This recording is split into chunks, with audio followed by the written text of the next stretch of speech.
estaba quemando algo allá que me hacían así. Buenas noches, hermanos. Qué bueno que es poder compartir la palabra. Vamos al libro de Efesios. El versículo para hoy va a ser Efesios capítulo 4, versículo 13. Y el tema de esta noche es caminando a la madurez espiritual. Vamos a leer el versículo y vamos a orar.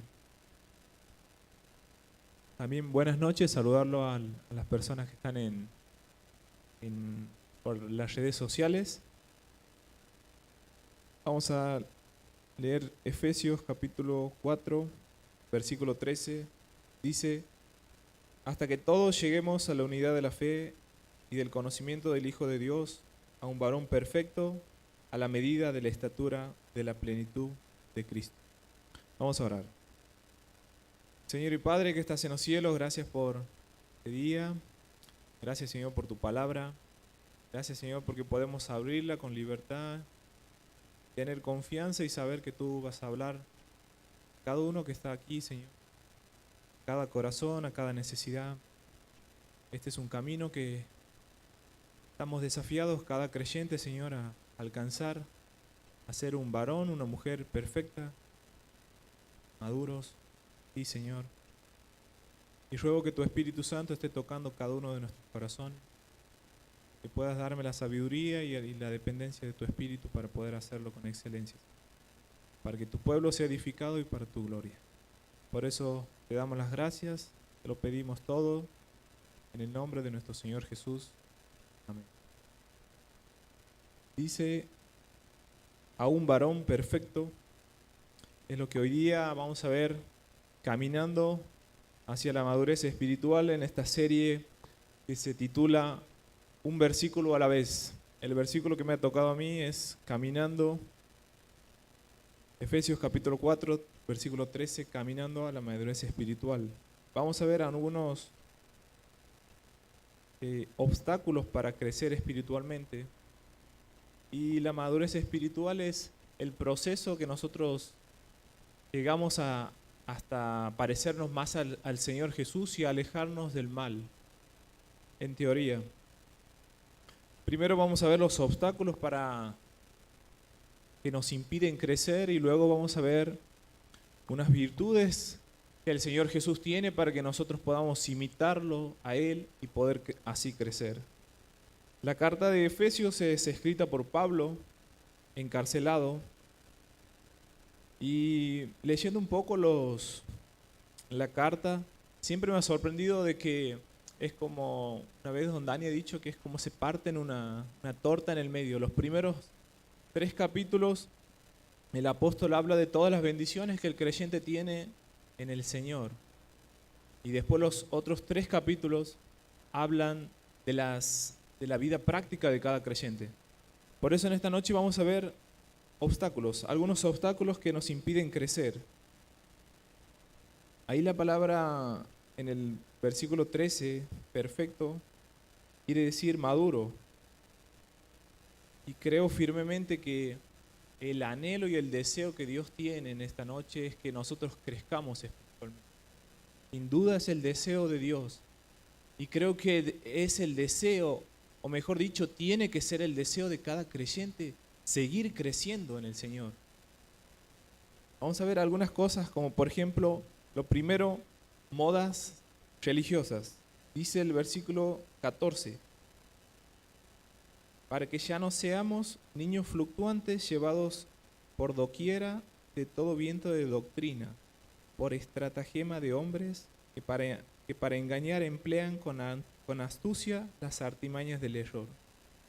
Y esa palabra estratagemas quiere decir aquellas como juego de dados que antes lo hacían, pero da la referencia a que son algo engañoso. Me ponía a pensar de todas estas corrientes que están surgiendo ahora y que atacan mucho a los jóvenes. Cuando uno está firme, creciendo en el Señor, ve aquellas cosas y ve que tienen errores, ven religiones que no predican la verdad y que están engañados. Y uno de los puntos por lo cual el crecimiento en el Señor nos va a impedir de estas modas religiosas. Luego, continuando, el segundo punto es el pecado, que sin duda creo que es el enemigo más grande del creyente. Dice Efesios capítulo 4, versículo 17, perdón. Esto pues digo y requiero en el Señor, que ya no andéis como los otros gentiles que andan en la vanidad de su mente, teniendo el entendimiento entenebrecido, ajenos de la vida de Dios por la ignorancia que en ellos hay, por la dureza de su corazón. Y esa palabra dureza está hablando de algo, de una piedra que es más dura que el mármol, dice. Pero también tiene un término médico que quiere decir osteoporosis. Aquí creo que leo. Osteoporosis, que es la calcificación de los huesos, dice. O muchas veces nosotros cuando nos golpeamos se nos forma un sobrehueso. A eso está haciendo referencia aquí el versículo, la dureza de su corazón.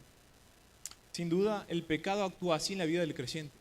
Primero, cuando uno peca, entra el remordimiento, pero después cuando el pecado sigue en la vida del creyente, empieza a ver la dureza del corazón. Si bien este pasaje está apuntando a aquellas personas que no son creyentes, pero estaban en juego estas personas que estaban en la iglesia. El pecado endurece nuestras vidas. Cuando el pecado empieza a dar y a entrar en nuestra vida, empieza un proceso de endurecimiento en nuestros corazones. Dice el versículo 19, los cuales después que perdieron toda sensibilidad, se entregaron a la lascivia para cometer con avidez toda clase de impurezas. Va produciendo una insensibilidad. Nosotros como creyentes hace como vamos haciendo insensibles al pecado. Vamos al versículo 20, dice, mas vosotros no habéis aprendido así de Cristo. Si en verdad le habéis oído y habéis sido por él enseñados conforme a la verdad que está en Jesús. Hay una palabra, avidez, en el versículo 19, dice, es el deseo irresistible de tener lo que no tenemos derecho a tener. Puede que conduzca al robo de algunas cosas materiales o a un espíritu que pisotea a otras personas para salirse con las suyas. Puede desembocar en los pecados sexuales. La palabra esa avidez es como desear aquello prohibido. Y esta iglesia se caracteriza de muchos jóvenes. Y quiero decirte que tengas cuidado con el pecado, porque el pecado siempre paga mal. Siempre paga mal. Vamos un poco más adelante al versículo 25. Dice, por lo cual desechando la mentira, hablad verdad cada uno con su prójimo, porque somos miembros los unos a los otros. Y esa palabra mentira no solamente habla de las mentiras, sino también me ponía a pensar qué pasa con aquellas cosas que no se las dicen, que también son. O muchas veces vemos a un hermano que está en un error, o quizá por amistad no las decimos, esa advertencia, y nos quedamos callados porque quizás es un amigo, no la decimos, también estamos mintiendo, también estamos faltando a la verdad.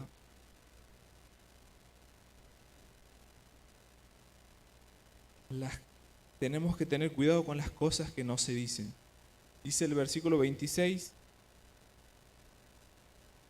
airaos, pero no pequéis, no se ponga el sol sobre vuestro enojo. Ahí está hablando del enojo.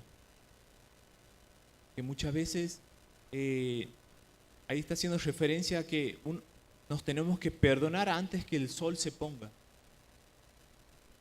Y creo que esto puede darse en todo el ámbito de la iglesia, no solamente en el matrimonio, no solamente en la amistad. Ahora, ¿necesitas perdonar a alguien? ¿Necesitas ir y decirle, mira, me he equivocado? Dice el versículo 27, ni deis lugar al diablo. Claro, porque cuando estamos sin falta de perdón, o sea, cuando nosotros nos enojamos, está ahí el enemigo, es ahí a donde actúa el enemigo, es ahí en esa falta de perdón, en ese enojo que da lugar al que el enemigo pueda sembrar esa discordia. Dice el versículo 31, quítense de vosotros toda amargura, enojo, ira, gritería y maledicencia y toda malicia. Bueno, aquí la palabra amargura dice que es un resentimiento imborrable, como el espíritu que se niega a aceptar la reconciliación. Y ahí el apóstol está diciendo, mira, si vos estás mal con un hermano, tienes que ir y pedirle perdón en ese momento. O si han discutido con tu esposa, tienes que ir a arreglar en ese momento. Y muchas veces nosotros somos como de dejar de lado, de no ir a pedir perdón, de dejar que pase, el tiempo pase, y el tiempo no va a solucionar nada. El tiempo lo que hace es agravar las cosas. Dice del enojo, es una explosión de ira debida a la indignación interna.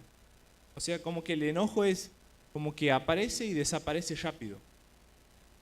Y aquí la ira está hablando de algo como es algo más interno, algo como que queda, que tiene deseos de venganza. Y también está la gritería. Siempre que hay una conversación o discusión, nos damos cuenta de que levantamos la voz, es el momento de callarnos. Eso pasa en todas las discusiones.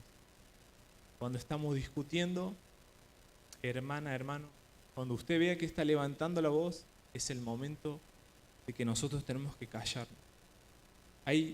Es una serie de cosas que nos impiden crecer. El enojo, la ira, la gritería. ¿Estás luchando con algún pecado? ¿Estás teniendo una lucha?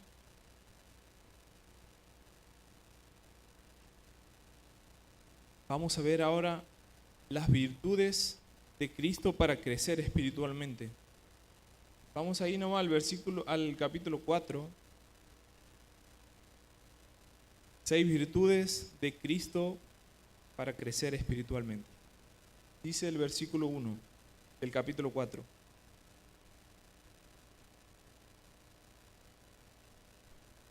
Efesios 4:1 dice, yo pues, preso en el Señor, os ruego que andéis como es digno de la vocación con la que fuisteis llamados, con toda humildad y mansedumbre, soportaos con paciencia los unos a los otros en amor. Ahí vamos a ver la primera virtud de nuestro Señor Jesús es tener un corazón humilde. Ahí marca esa palabra en el versículo 2, humilde. Dice, la humildad cristiana viene del conocimiento propio. O sea que muchas veces nosotros, para tener esta clase de humildad, nosotros tenemos que vernos a nosotros mismos y ver que somos indignos, ver que que hemos fracasado muchas veces en el trabajo, en las relaciones personales. Eso se produce, dice, cuando nosotros vemos nuestra debilidad. Cuando nosotros le decimos, Señor, no puedo, soy débil. Es ahí a donde podemos tener un corazón humilde. De eso habla, de tener un corazón humilde. También muchas veces nosotros nos comparamos con otras personas. Y ese no tiene que ser, no tenemos que compararnos con otras personas. Nuestro parámetro es Cristo. Nosotros nos tenemos que comparar con Él. Estamos viendo de qué manera nosotros podemos caminar espiritualmente, crecer espiritualmente. Lo primero hemos dicho, tener un corazón humilde. Segundo, tener un corazón manso. Ahí habla, el hombre manso es el que se indigna en el momento adecuado. O sea, aquella persona que tiene el control. Porque he escuchado decir muchas veces, este se enoja por todo, o esta se enoja por todo. Es una frase ya que está aquí siempre. ¿Has conocido a esa persona que se enoja por todo? Esa persona que no tiene control. O si quizás no la has conocido, quizás sea vos la persona que se enoja por todo. Estamos viendo cómo crecer. Hemos dicho primero un corazón humilde, corazón manso. Y la mansedumbre no solamente se trata de eso, sino también trata de el hombre que dice que tiene todos los instintos y los deseos bajo control. Y ahí me ponía a pensar muchas veces que nosotros no tenemos eso. No podemos mirar, o sea, no tenemos conciencia de que ese pecado o esa lucha nos lleva a eso. Dice, es el hombre que tiene todos los instintos en amor. Aquí la paciencia es aquel espíritu que se resiste a la derrota. Aquí el autor estaba hablando del ejército romano que era poderoso, que era invencible, que no admitía la derrota. Y quiero decirte que quizás estás luchando con un pecado, no te des por vencido. No te des por vencido. Seguí luchando. De eso se trata la paciencia. De darle batalla y decirle, no voy a derrotar. La voy a derrotar, no me voy a dar por vencido. Dice, la paciencia cristiana es el espíritu que nunca admite la derrota, que no se da por vencido ante ninguna desgracia, ni sufrimiento, por ninguna desolución o desánimo. Quizás estás pasando por esas cosas y necesitas de la paciencia del Señor. Quizás estás pasando por un momento de prueba, por un momento de que está faltando algo en tu casa, o has perdido a algún ser querido. De eso se trata la paciencia. De decir, no me voy a dar por vencido. Voy a seguir luchando, voy a seguir orando. Dice, sino que persevera hasta el fin. Es el espíritu que tiene poder para vengarse y no lo hace. Soporta los insultos y las injurias sin amargura. La paciencia te lleva a eso, a no vengarte. Muchas veces te van a tratar mal, muchas veces te van a faltar el respeto, y es ahí a donde nosotros tenemos que buscar un corazón paciente, en de decir, si vos me has insultado, me has tratado mal, no voy a contestarte de la misma manera. Ese es el espíritu paciente. Sufre a las personas desagradables con cortesía y a los tontos sin irritarse. Debemos tener la paciencia que Dios tuvo con nosotros. Y en nuestra vida siempre nos vamos a encontrar con personas difíciles, con personas que no queremos, que ha pasado alguna situación y nos ha llevado a no quererlas, a no poder ni verlas. Pero ahí está, si uno quiere crecer espiritualmente, tiene que tener un corazón paciente. De eso se trata, del crecer espiritualmente, de poder tener un corazón paciente, un corazón manso, un corazón humilde. Y cuarto, el versículo 2 dice, termina con la frase amor. Un corazón de amor o lleno de amor. Y aquí la palabra amor es la palabra ágape en el griego, que no es la palabra de amor como nosotros las conocemos. Aquí el amor es el amor que da, que da y no recibe nada a cambio. Dice que tener el amor a una persona quiere decir que nada que esa persona haga o nos haga nos hará buscar para ella sino lo mejor posible. Aunque nos pague mal, aunque nos insulte, este amor va más allá de las emociones, va a la voluntad. Te vas a tocar con personas en la familia, en la iglesia, en el trabajo, con personas que no la vas a soportar, y el Señor te manda que vos las ames con este amor, que si te pagan mal, si te insultan, decides amarla, decides buscar el bien aún a esa persona que te ha hecho mal. De eso se trata el amor ágape. Sean como sean las personas.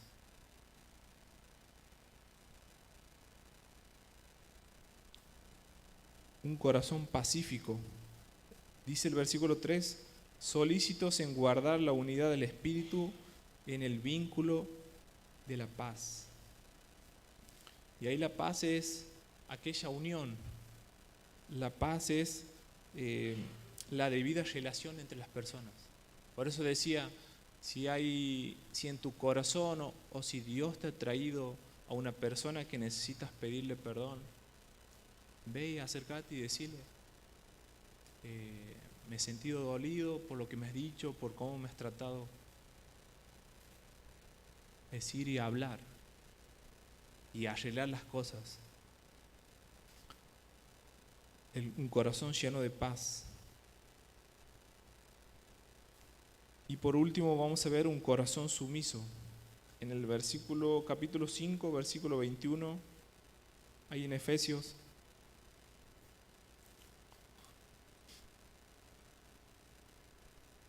dice, someteos unos a otros en el temor de Dios. Y aquí la palabra someter es aquella persona que se pone por debajo.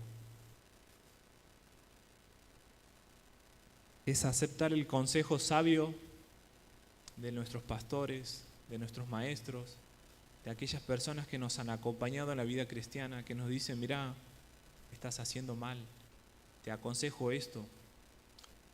Y créanme decirle por mí que muchas veces a mí me han dicho las cosas que tenía que hacer, y quizás algunas las hacía, pero muchas veces he decidido no someterme a eso. He decidido ir más allá, digamos, de lo que el Señor quería. Y me he dado cuenta después que tenía razón. Que es así, que nosotros, aquí nos dice que nos tenemos que someter. Y la sumisión es algo que nos va a ayudar a crecer.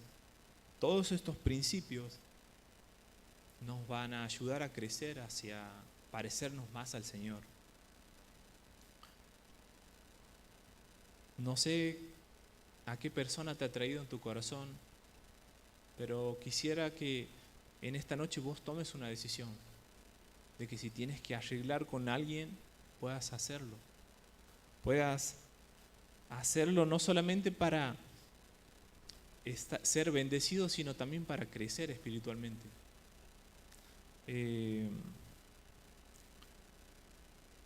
Ahí recién cantaba una canción, pensaba en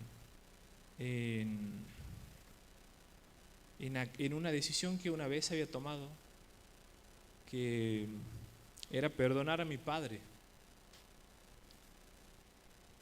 Mi padre nunca ha vivido conmigo, y a los 20 años de edad, él ha entrado a trabajar en el mismo lugar que yo trabajaba. Aunque no parezca, pero sí ha entrado a trabajar en el mismo lugar. Y imagínate para una persona con un resentimiento tan grande como el mío. Era una cosa un odio que tenía aquí en mi corazón tremendo. Era una cosa que, es más, le decía a Dios que me pida cualquier cosa menos que perdone a mi padre. Así oraba. Y era creyente, estábamos yendo para el campamento ahí en Monte. Y bueno, había cruzado algunas palabras con él. La cosa que yo sabía, él sabía que yo era el hijo, yo sabía que él era mi padre. Y entendía que el Señor me estaba llamando a perdonar a esa persona que prácticamente me había abandonado a mí. Y bueno, viajamos a Monte nosotros. Y bueno, la mayoría de aquí conoce Monte, lo que es. Y bueno, entre juegos, entre fogón y todo eso, llegó el jueves y estaba predicando Mario Mulki, me acuerdo. Y el tema era el perdón. Y en ese momento estaba ese paraninfo lleno, gigante ahí. Y él ha dicho, si tienes que perdonar a alguien, tienes que hacerlo ahora. Porque no vas a poder crecer. Y era un joven que quería crecer. Pero me estaban pidiendo algo muy difícil. ¿Y cómo será? La bronca que tenía y el odio que tenía, que no le había perdonado ahí. Es más, me había levantado la mano, porque el predicador había dicho, levante la mano a aquellos que perdonen. Bueno, había levantado la mano y es más, ahí no le había perdonado. He salido de ese momento del paraninfo ese que hay en Monte y me he ido a la habitación. Y un hermano de otra iglesia me ha ido acompañando por detrás porque me he visto como que iba llorando o algo así. Y él sabía, le contó en ese momento, le he dicho, no podía. Pero ahí en esa habitación tomó la decisión. Y de eso se trata la vida cristiana. De decisiones para crecer espiritualmente. No sé qué decisión tienes que tomar vos esta noche. Pero yo sé que el Señor sí sabe. El Señor sí conoce. Y yo creo que todos los de aquí tenemos el deseo de crecer y de parecernos a Cristo. Y te animo a que tomes esa decisión, a que no te quedes con eso. Vamos a orar.